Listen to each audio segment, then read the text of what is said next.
Hello, everyone.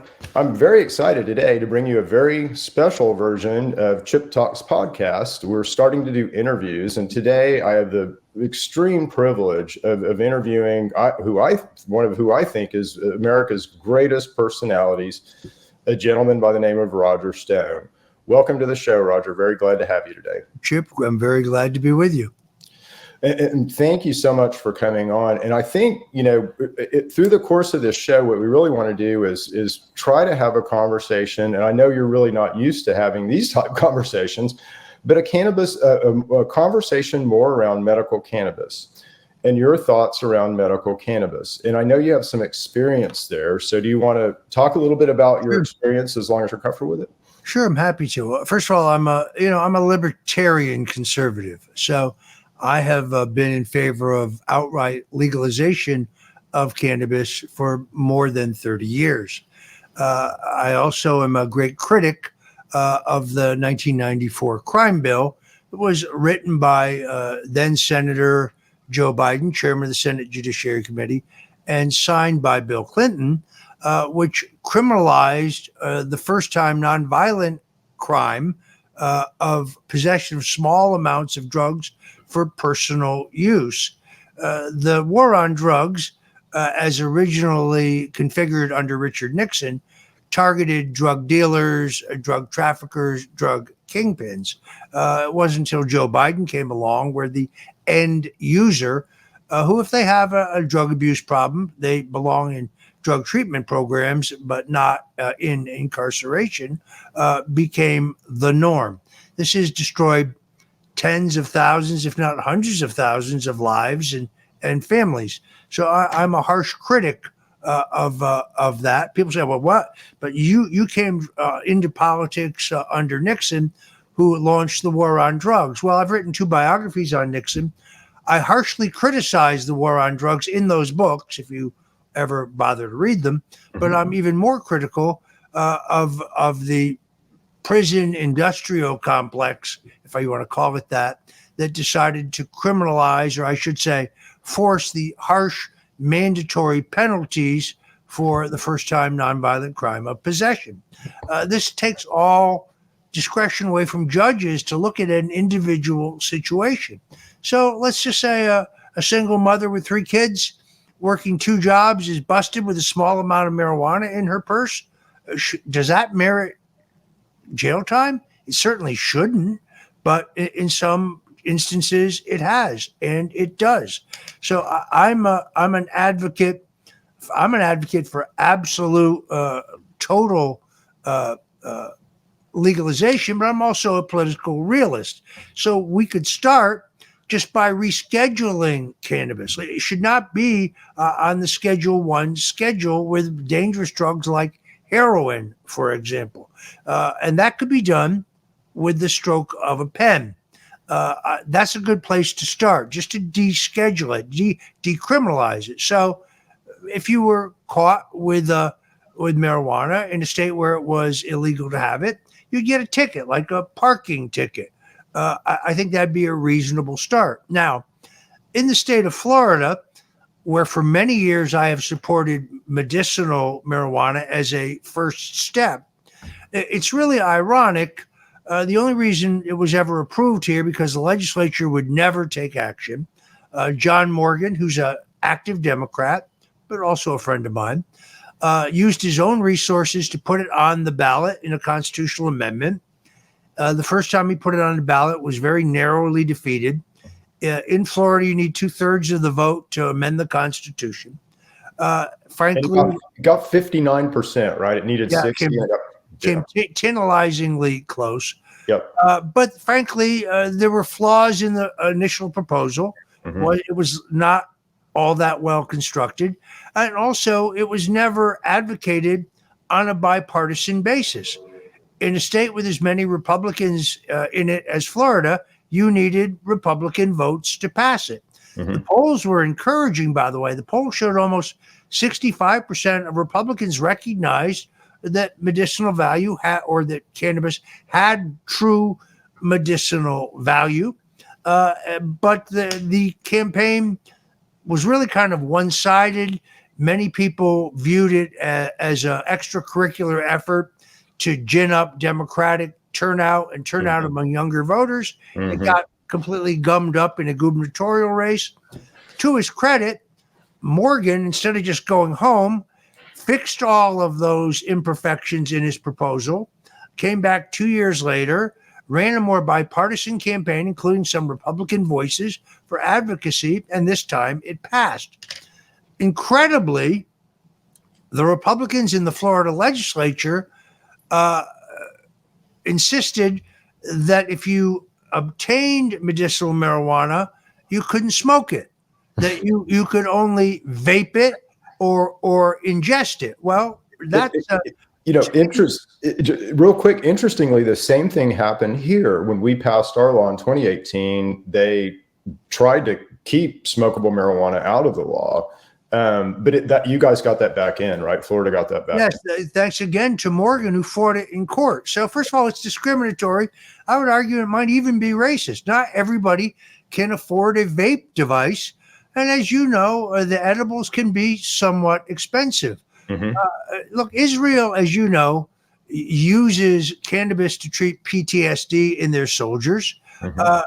This whole idea that there's no science, well, there's no science because the medical establishment, the FDA, and others, they've never conducted a test that was adequate in terms of the type, the usage, and so on. It's like a vicious cycle. So we can't approve it because we don't have any research, and we can't have any research because it's not approved. It's a joke. The real medical emergency in this country today are opioids. Opioids are what are dangerous. Cannabis is an all-natural product grown in the earth. That's because God wants you to have it. I'm convinced of that. I actually was educated about this when my own father was dying of cancer, and when he had no appetite and no will to live. And my sister and I, yes, we acted illegally to get him marijuana. He smoked it. I think it prolonged his life. It certainly made the period in which he was clearly terminal but still alive far more manageable. So I learned then that cannabis has many, many, many medicinal benefits, and I became an advocate. Unfortunately, some people on the left think they own marijuana. See, nobody owns marijuana. You can be a conservative, you can be a libertarian, you can even be a Trump supporter and be an advocate for legalization, or be an advocate for decriminalization, or be an advocate for rescheduling. Nobody owns marijuana.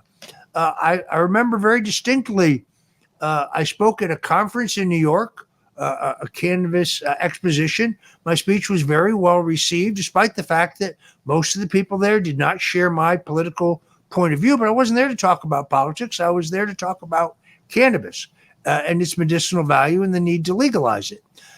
When I went to speak for the same group in California, there was a boycott. There was a huge protest about the fact that I was speaking, not based on my views on cannabis, but just because of who I was. So they canceled my speech. Do you think? Therefore, I rented the hall across the street from the exposition. I gave my speech anyway, and several hundred people showed up, which I was edified about. Attaboy. Do you find it interesting? I mean, that, you have kind of 80% of us now, I think, would support medical marijuana. And that is a very common demographic. That's, right-wing Christians. It doesn't really matter how you slice it. It's about 80% medical. So it's interesting to me, just politically, when you look at states and then you look at nationally, 80% of us, that's a huge whopping majority of all. We're saying we support this. And yet our government, those that we entrust, those that we elect to govern us, completely ignore the issue. Or if they engage on the issue, it's usually to kind of take away rights that we've already won. Yeah. I just find that. Do you think that that's driven by? It's obviously driven by money, but It's totally driven by political contributions from Big Pharma. yeah, Big Pharma is probably among the most influential special interests in the country. They spend lavishly to protect their monopoly. Mm-hmm. So it doesn't really matter what the people think. The politicians respond to campaign dollars. And I think that explains why the popular will here is not being followed. Look, it was back in 2015 when I talked to candidate Donald Trump about this, and he has no experience personally with cannabis. And he said, well, what do you think? And I said, look, it's a states' rights issue. How about just letting the people decide? How about putting your own personal view? Because I think he would not vote for it if it were on the ballot in the state that he lived. But put your own personal view aside and take the position that the states should decide. There are many veterans who are using it to treat PTSD. There are many people using it to treat various maladies. And why not let the people decide? That's his position today. And that I hope will certainly be in his position in this upcoming election. Now, would I like to get him to deschedule it? Yes, I would. Haven't had that conversation with him in several years. I certainly intend to. But again, let me give you a perfect example of how Big Pharma moves in to undo the will of the people. Here in Florida, when the voters approved it, first the legislature tried to say, well, you can't smoke it, you can only vape it or ingest it. Fortunately, the courts knocked that down. But then they set up a regulatory and distribution system which makes it as difficult and as expensive as possible for you to actually get the cannabis. So under the system set up by the Republicans initially, to own a dispensary or to grow marijuana, to grow cannabis, you had to have been grandfathered with a nursery license for 30 consecutive uninterrupted years. So in other words, hand the monopoly over to those exact people in the agriculture community who have been blocking the legalization for decades. Fortunately, that was changed.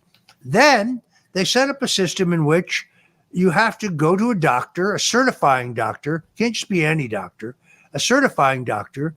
There's a limited number of them. These certifying doctors are like the old judges. They ride a circuit. So on Monday, we're in Boca Raton. On Tuesday, we're in Fort Lauderdale.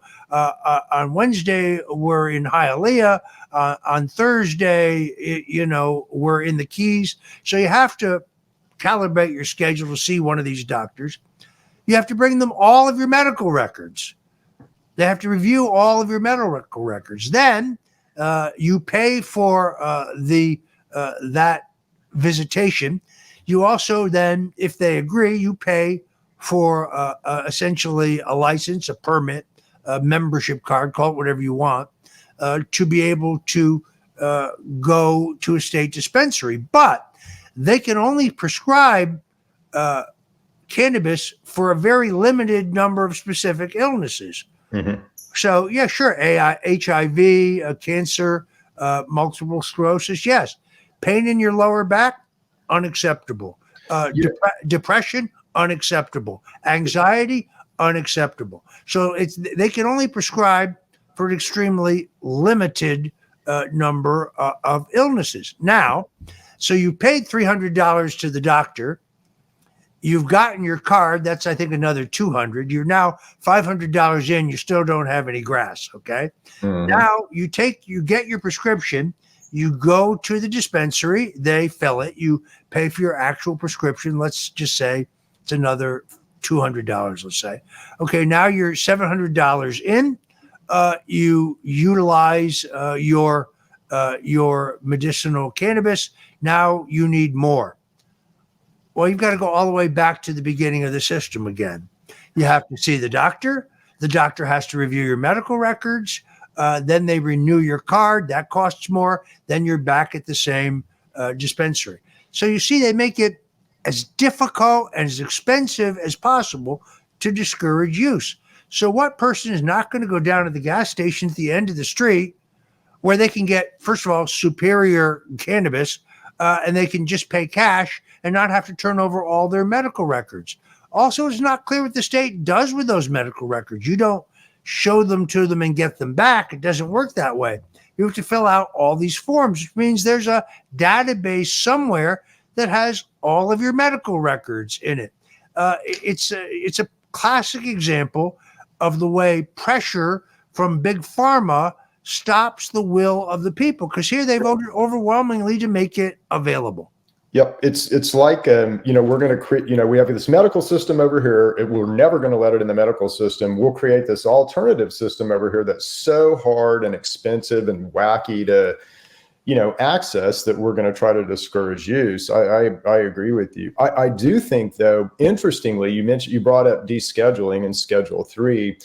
And it hopefully you will have that conversation with Trump again, because I think that I don't know if there is a negative argument there other than why don't we just, completely deschedule everything. That will bring pharma into cannabis. And that's kind of, as much as we're kind of talking bad about some pharma, there's certainly good pharma companies that are developing natural products and developing, doing the right thing, let's say. And those are the guys that we want, in the marijuana industry. But they won't, in what world would you spend $1 billion to develop something that's unsafe, has no medical value, and is horribly addictive? And that's what Schedule 1 says right now. I remember very distinctly after Donald Trump was elected, and his Attorney General, Jeff Sessions, announced that he was going to revoke the Cole Amendment. One of the few things that Barack Obama had done right, a memorandum by Attorney General Eric Holder, who said that in those states where cannabis was legalized by the state, that they would not prosecute people for possession under federal law, since federal law and state law contradicted each other. So one of the few things that I think Obama did right. Jeff Sessions kept threatening to revoke that law and to start prosecuting people who were legally obtaining cannabis in their states under the state's medical cannabis laws. And I told Trump about it, and he seemed confused. And he said, "Are you sure?" I said, "Good Lord, he talks about it constantly. He's obsessed with it. He lives in the 1960s. And you know what? I'm going to be honest with you. It's turning a lot of people off, turning a lot of young people, turning out a lot of veterans, turning a lot of libertarians, turning a lot of people off." He said, "What should I do about it?" I said, "You should tell him to knock it off." How about just telling him to knock it off? It's not consistent with Donald Trump's policy, which is the states should decide. Ultimately, fortunately, Sessions left, and that was the end of his war on cannabis. Yeah, and that was not, I remember that time very well. And he revoked something called the Cole Amendment. And the Cole Amendment was a very thin thread that kind of kept the DEA out of California and Colorado and all those states that were legal at the time. So you're a Christian, right? I am. So I was originally baptized as a Catholic at St. Mary's Church in Norwalk, Connecticut. I had all of my sacraments, my first Holy Communion, my Holy Confirmation at St. Aloysius in New Canaan, Connecticut. But Chip, I'll be honest with you, when I went to Washington, by the way, I went to Mass every Sunday as long as I lived under my parents' roof. But as soon as I went to college, I moved very far from the Lord. And then when I was tremendously successful as a political consultant and lobbyist, I lived a pretty wild lifestyle, and I wandered far from my faith. I always considered that I believed in God, but I was not a good Christian. And when I went through the crucible of being prosecuted and persecuted for lying about Russian collusion that, I'm sorry, never really existed, and even Robert Mueller later admitted that in his long redacted hidden report that he'd found no evidence of Russian collusion or WikiLeaks collaboration or any other crime on my part. It was in that period when I realized that I was going to be railroaded, that I was going to be gagged, which I was, and then lynched, that I restored my faith, and I was basically redeemed in the blood of the cross. Now, I know that reporters of the New York Times and Media Matters for America and all these other elitist groups, they make jokes about this. See, they think professing your Christianity, your belief in God, your belief in Jesus Christ, your belief in the Holy Spirit, they think it's some kind of joke, or they think it's some kind of head fake or some kind of pose. I don't really care what they think. I only care what he thinks. I am a Christian. I'm a different person than I was just 5 years ago. Am I perfect? I'm very far from perfect. Am I a sinner? Most definitely. Do I still make mistakes? Every single day. Who among us does not? There's only one who is perfect. But it's changed my outlook. There are many people who tried to destroy me. The old Roger Stone, the Sicilian Roger Stone, because I'm half Sicilian, he would hate those people. Now I actually, and it's hard, but I actually pray for them, because that's what the Bible instructs us, to forgive those who have trespassed against us. Is it difficult? It's extraordinarily difficult, but it's what the Lord calls on us to do. So I talk about it quite a bit. I'm very happy. I now go to Coral Ridge Presbyterian Church, which is an evangelical Christian church. Still consider myself a Catholic. I think once you're baptized as a Catholic, you're a Catholic for life, and you'll die as a Catholic. I know there's some at my church now may not be happy with that, but see, I kind of look in more ecumenical terms. I don't really care whether you're a Methodist or a Lutheran or a Presbyterian or a Catholic. If you believe in the birth, death, and resurrection of Jesus Christ, if you believe in the Holy Trinity, if you believe in the Holy Spirit, then you are my brother or my sister. The Catholic Church itself as an entity is extraordinarily corrupt. This current Pope, I think, is a Pope. I don't even think he's a legitimate Pope. I think the last legitimate Pope was Benedict. I think that he was forced out because he's not down with the globalist agenda. But when I see the Pope out advocating same-sex marriage, when I see the Pope advocating transgenderism, when I see the Pope saying, I love this, that the Bible, or he said Jesus Christ condemned those who would own private property. The Bible doesn't say that. Christ never said that. Christ revered hard work and ingenuity. He did not ever oppose capitalism. He threw the money changers out of the temple, as you may remember. So this current Pope, who I think he's a puppet. I don't recognize him. I could be excommunicated for that from the Catholic Church tomorrow, but you know what? I don't care. Here's why. I can never be excommunicated from Jesus Christ. That's right. I can never be excommunicated from God. And I don't think you have to talk to God or pray to God through a third party. I think that any person can get down on their knees and have a conversation and pray to God at any time. You don't need anybody as an interpreter. That's how I feel about it. Do you think I want to ask you two things about your Christianity. So one is cannabis and kind of how your, cannabis kind of usage and your cannabis views are treated in the Christian community. But then also kind of about DC. And to me, it seems like it's almost like the more truly Christian you are, the lower you go in DC, the more, evil and kind of satanic you are, the higher you rise. And I'm wondering if that's changing, if you feel like that's changing. Let me take them in order. I made a joke about this, but it's not really a joke. Cannabis is grown in the earth. It's an all natural substance. It's been used for centuries by people for various illnesses and maladies. There's no inconsistency between the use of cannabis and believing in Jesus Christ. And anybody who says there is, I think, greatly misguided. The alternative, let me remind you once again, is opioids, mm-hmm. which are destructive, which will kill you. My own wife has had, as you know, a horrific fight with stage 4 cancer. I don't believe that she could have survived that fight without a number of the cancer-fighting properties in cannabis, which are proven. This is not conjecture. They are proven. Yep. Look, I'm just grateful that when she was fighting cancer and we were destitute, flat, broke, people sent us some of the finest and the highest quality THC-based cancer-fighting supplements that you can imagine as gifts, because we didn't have the money to pay for them. She couldn't sleep. She could never have survived.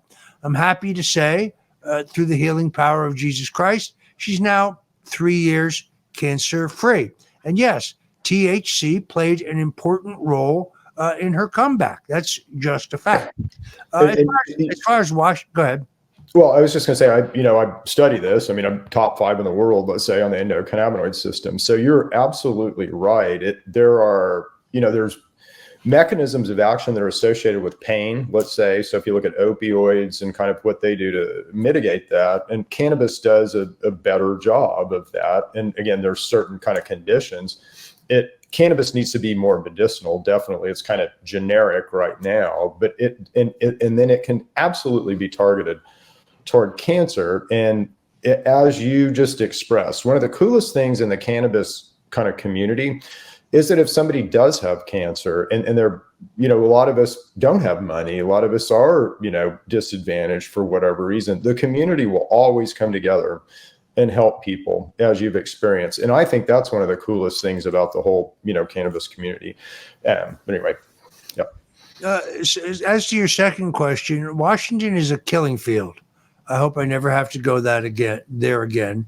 Our politics is not just competitive now. I mean, when I was in my heyday as a political strategist and consultant, I had friends who were Democrats who did the same thing. We ate together, we drank together, we joked each other, we teased each other. Sometimes they beat us, sometimes we beat them. But today they want to destroy you. They want to destroy your family. They want to impoverish you. They want to send you to prison. It's sick. It really is sick. There is no civility at all. The role of the media has changed entirely.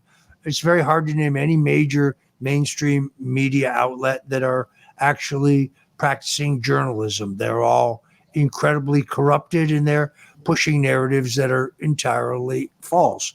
I do want to mention that I've had very good results with CBD, and I'm going to say this not because you asked me to, because you didn't, but your true MedX products, particularly Rewind, which is a tincture, and also your Rest product and your Focus product, those have helped me enormously.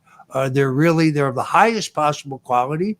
I find them to be extraordinarily effective, and I would recommend them to anyone. Your entire line intrigues me. I've tried a number of your products, but those 3 particularly I have found to be extraordinarily beneficial. I have a terrible time with insomnia, but your Rest product combined with the tincture Rewind, very, very effective. Not only do I sleep through the night, but I wake up rested and rejuvenated. Well, thank you. I appreciate that. And I don't know why you'd have a rest problem with, being woken up at 3 a.m. with the, feds knocking at your door. So it's just, it's amazing what you have been subjected to, knowing you as a human and knowing that, I'm sure you had a lot of fun being the top lobbying firm in DC in the 80s, but then past that, you've developed some maturity, and, the person that I know is not that person. So it just amazes me, your resilience to hold up, to the stuff that's thrown at you every day. So do you feel like the kind of cannabinoids and CBD products help you with that emotional stress and kind of help you with the, all that you have to deal with? Well, without any question. I mean, I've gotten some relief from the use of mushrooms in tiny doses. Mm-hmm. Look, the alternative is Xanax. Xanax works great in the beginning, but if you do any research at all, you will find that in essence, it'll actually make the problems you're trying to alleviate even worse. In the end, it'll make you more anxious. In the end, it will make you more depressed. So I found that mushrooms in tiny doses, taken properly, have really alleviated my anxiety and my stress. Look, every single day there are things published about me that are just simply not true. They're false. and you get tired of answering the same question over and over again. Oh, Roger Stone is the guy who stole the 2000 election for George W. Bush. No, here's what I did. I stopped the Democrats in Miami-Dade County from counting the same pile of ballots that they had recounted 3 times. And they wanted to count them again, seeking in essence to manufacture new votes by saying, well, you can tell that this person meant to vote for Al Gore. I didn't shut down anything. I stopped them from taking those ballots into a private room with no windows and no doors in violation of the state sunshine law and trying to manufacture new votes. I didn't shut anything down. I called them out. But that's not the way you will read it. People who want to hear the truth on any of these things can go to stonezone.com, stonezone.com. I have a rich archive there of everything I've written. I do a WABC New York radio show every Sunday from 4 to 6. Doesn't matter where you live, Oklahoma, doesn't matter where you live. You can listen to it on WABCradio.com. If you want to see my daily net-based show, you can go to rumble.com/Roger Stone and see the Stone Zone. So I'm out there every day. It's a huge amount of work. You do get tired of responding because here's the thing about the hysterical left in America. Doesn't matter how debunked, disproved, or discredited any of their bullshit is, they'll just come back and recycle it 3 weeks later like they never heard the answer. So there's so many places that I could go with this, but it really does get grinding to keep answering the same questions over and over again. Perfect example. Stone was in touch with Russian intelligence, and he coordinated the release of the WikiLeaks disclosures about Hillary Clinton and the DNC. I had a Twitter direct message online exchange of 28 words with somebody claiming the persona of Guccifer 2.0. That entire exchange, based on its content, which I published, shows no evidence of coordination of anything. And it took place 3 months after WikiLeaks had already released all of that material. So it's chronologically impossible for that to be nefarious or wrong. And thirdly, I'm sorry, just because John Brennan or the government who lies about cannabis says that Guccifer 2.0 is a Russian hacker, we've seen no evidence of that. That's a unsupported claim. So I just use that as a perfect example. My exchange with this persona is benign, and I released it. I published it. Read it for yourself. There's nothing in there that indicates any exchange of information of any value, or more importantly, that I was any way complicit in the release of that material. Now, what was it that Julian Assange released that was false or inauthentic or not accurate? Nothing whatsoever. Mm-hmm. So he's now being tortured. He's now being prosecuted. Why? Because he showed up the war machine. He showed that we have gone to foreign war with our treasure and the lives of Americans on the basis of no truth.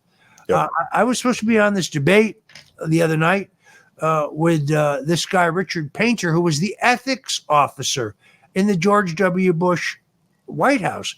Now, in the end, I couldn't make it because my wife was ill. She had a tough day. Alex Jones, of all people, jumped in to take my place. But what are the ethics of bringing the country to war in Iraq on a false claim that Iraq had weapons of mass destruction, which they never had?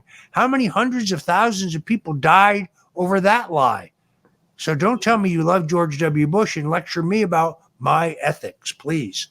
Yeah, and you've done a pretty good tell-all book about the Bush family, which is interesting. So do you think and by the way, all of Roger's links and stuff will be under, in the information about this podcast, so it'll be in the description. So you'll be able to get to Roger and listen to his shows and things by the links in the description of the video.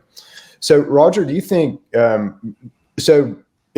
there's, at least in the circles that I run around in, we're really pushing for reform here for Schedule 3, in cannabis. We're pushing in every way that we can possibly push. You have close access to the man. who quite possibly is going to be our next president. What do you think? A couple of questions. So Schedule 3, which you've already addressed, and you mentioned you had not talked to him about that recently. But do you see him just generally personality-wise? Do you see him reforming like things?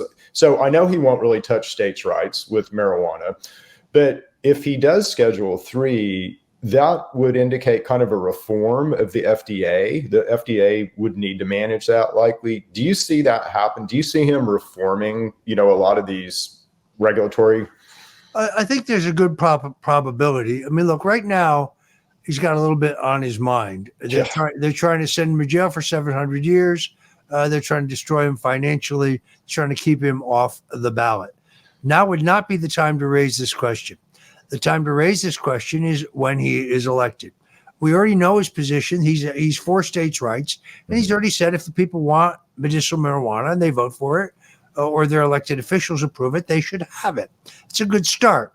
I'm optimistic about this. I know Congressman Matt Gaetz, who's also an advocate for descheduling or unscheduling, as well as ultimately legalization, has talked to him about it as well. So I think it's a clean slate.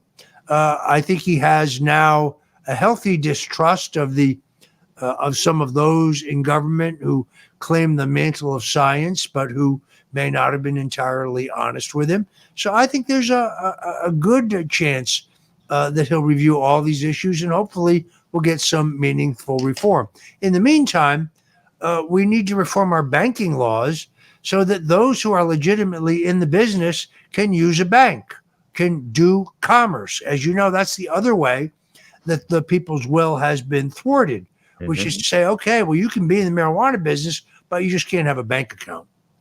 And not only that, it's funny, my wife and I did hold, we don't anymore, but we held the commercial licenses here in Oklahoma, and we moved. This was last year and a half ago, and we wanted to open a bank account in the town that we moved to, just a personal bank account. We could not open, and this was the bank's policy, this wasn't federal policy, but we couldn't open a personal bank account because we held marijuana licenses, one, and two, somehow they knew that information right off, which made me damn uncomfortable. But yeah, we absolutely need to reform that. So anything else that you want to kind of say to my folks here, my cannabis and endocannabinoid listeners? I guess it's just this, which is to say, try to avoid just believing stereotypes. Don't think that just because someone is a conservative Republican or a libertarian Republican, that automatically means that they're opposed to rescheduling or descheduling cannabis, or that they're opposed to reforming the banking laws, or that they're opposed to outright legalization, because that may not be the case. Look, Rand Paul did phenomenal work with Donald Trump to make hemp and hemp farming legal again. I give Rand Paul huge credit for that. And I think he will ultimately be an ally in the effort to deschedule or reschedule cannabis. So don't jump to conclusions. Don't mix partisan politics. By the way, this goes even, don't assume that every Trump supporter is against legalization. I don't make the assumption that everybody who's for Joe Biden favors changes, more favorable changes in cannabis law, because it's not necessarily the case. But recognize, whether you're a Republican or whether you're a Democrat, whether you're for Biden or Trump or even for Robert F. Kennedy, we have one common enemy. It is Big Pharma. Big Pharma is the enemy. They're not about health. They're not about wellness. They're about promoting sickness. See, they don't make any money unless people are sick. So they don't want cures to our worst diseases.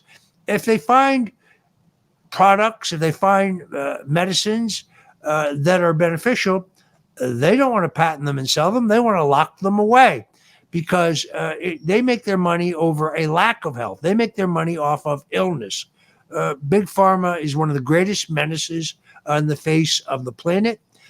They've made billions and billions and billions of dollars just in recent years based on false information.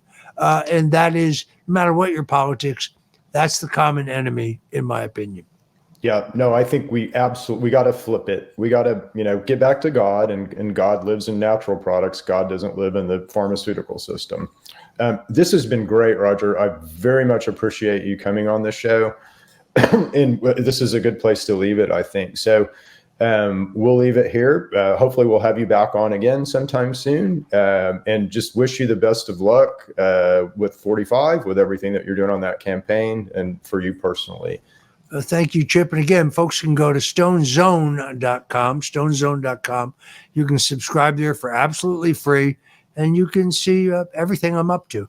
Thanks again for having me, and God bless you. Thank you.